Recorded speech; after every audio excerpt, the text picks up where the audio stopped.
অসমীয়া জাতীয় জীৱনৰ এটা আপুৰুগীয়া সম্পদ জুবিন গাৰ্গ। জুবিন কেৱল এজন কণ্ঠশিল্পীয়ে নহয়, তেওঁ এজন সম্পূৰ্ণ শিল্পী আছিল। তেওঁৰ এই অকাল বিয়োগত জুবিনক ভাল পোৱা মানুহ, মুক্তিকামী সকলো মানুহক ভাল পোৱা মানুহে আজি মৰ্মাহত হৈছে। গোটেই অসম আজি ব্যথিত, মৰ্মাহত।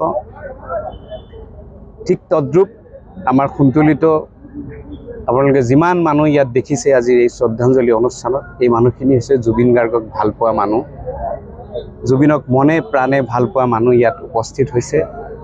জুবিনে কৈ যোৱা সেই মায়াবিনী গীতটো ইয়াত গুণগুণাইছে সকলোৱে।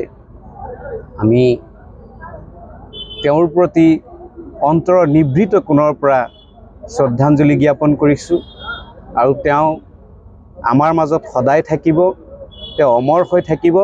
জুবিনৰ সৃষ্টিৰাজিয়ে মানুহৰ মনত সদায় গীতৰ নৈত সুৰৰ পাংচি হিচাপে থাকি যাব আৰু এই ধ্ৰুৱ সত্য কথা। আমি কুন্তলীবাসীয়ে জুবিনক আন্তৰিকতাৰে আজি শ্ৰদ্ধাঞ্জলি জ্ঞাপন কৰিলোঁ।